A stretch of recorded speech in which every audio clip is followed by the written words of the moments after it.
in voice notes. And what I do that's kind of weird is I sing like every part, like, and then I record it with the instrument that I want it to be like played by, but like I'll listen to my like voice recording like on my laptop or something, and then I'll be like, oh, I really want strings to be like da da, and like then I'll program those strings, or if I'm ever lucky enough have like live string players. But that is how I craft the song. It all sort of starts and ends like with the voice. So have you ever do you like actually record the vocals in and then you just have like an a cappella version or no? No, but that sounds really fun. I think you should do it. They're kind of all like 30-second like voice note memos, and then like usually they're like launch pads, and once I have like whatever recorded in that instrument, I can then like finish it and like continue the idea in like Pro Tools. But it does start off as like a super short, like crappy voice note. Well, I'd love to hear some of those. You should release those, do those things that Taylor Swift does, and like release the original voice memo. I'm thinking of go it. For a while. Yeah. All right. Without further ado, let's get into Andrew's music. So, up next is "Do You Like Me?" That was "Golden Days" by Andrew Rudy. That is my favorite song that you've made. I play it on air so many times. Yeah, what was the story behind that song? This song was actually one of the few that is not produced by me, and I was working with one of my very dear friends I've known for a while. His name is Taylor Briggs, and you know, we just went in with the intention to like make a song together. And so I feel like when you're working with a producer or any other collaborator, the song sort of takes on, it's not completely a song that would sound like one of mine, and it's not completely a song that would sound like one of his. It's like a hybrid. And for this one, I was really into Madison Beer's EP that she put out called As She Pleases. I haven't heard that either. I really need to listen to these things. It's a really great EP, but I just like liked her style. And I'll be completely candid, like this is a song about a fictional relationship, about like a whole fictional thing, but I just really like the idea of like the like title Golden Days, and like obviously I like the image of gold in general, because like I have an album called Cold-Blooded. Yeah. It's a big thing, but like I don't know, I was just writing to what he was playing, and then he was like playing to more of what I wrote, and it was just very collaborative, and it just sort of came about that way, which is not typically my process, but it was cool and I love it. If it works, it works. Yeah. So, yeah, and then before that was "Do You Like Me?" also by Andrew Rudy. I think that's one of your go-to songs. Can you talk a little more about that one? Yeah, I'm to this day like very, very proud of that song.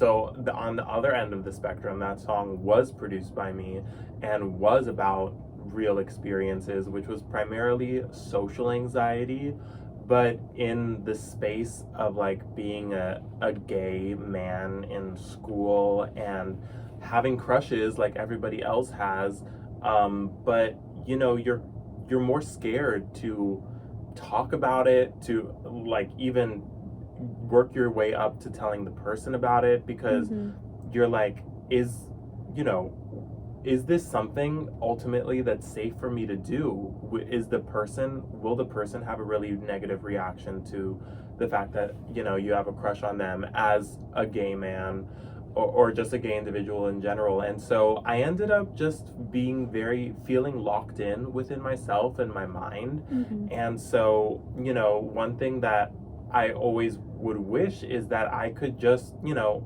ask, hey, do you like me? And so that, you know, that's where that came about. And, you know, the lyrics are very personal, and I wanted the song to sound very innocent and very like almost like you're daydreaming and everything's going perfectly in that sense. And I feel really proud of it, and so yeah, that's why it's my go-to. Yeah, you should be. It's a great song. If you guys haven't heard it yet, I would highly recommend it. I actually heard you sing it live like more than once, I'm pretty sure. It's really great, so definitely check that out. And every other song by Andrew. But moving on, can you tell us a bit about what or who inspires you? Yeah, I have the most eclectic like list of inspirational songs and people, and like obviously it ranges from when I was younger. But like I remember Fireflies by Owl City was I mean, Owl City in general, I always describe them as like they feel like a safety blanket for me, because I listened to them when I was really young, and I was just so in awe of like how clean and also how fantastical their sounds were, and they just sang about also very strange things that I feel like not everybody sings about. And so Fireflies was really one of those songs that I was just more so enamored with than like anything else. And so that's why I still state it as like one of my inspirational like songs, and you know, because it just takes me back to being young and just being inspired. But you know, I'm also inspired by Amy Winehouse, My Chemical Romance, Panic at the Disco, Demi Lovato, obviously Melanie Martinez, who I was talking about earlier, and Billie Eilish, and the list goes on and on and on. Yeah. Awesome. Well, speaking of Fireflies, if you didn't like that song in like 2009, you were definitely not onto the trends. So up next, here's Fireflies.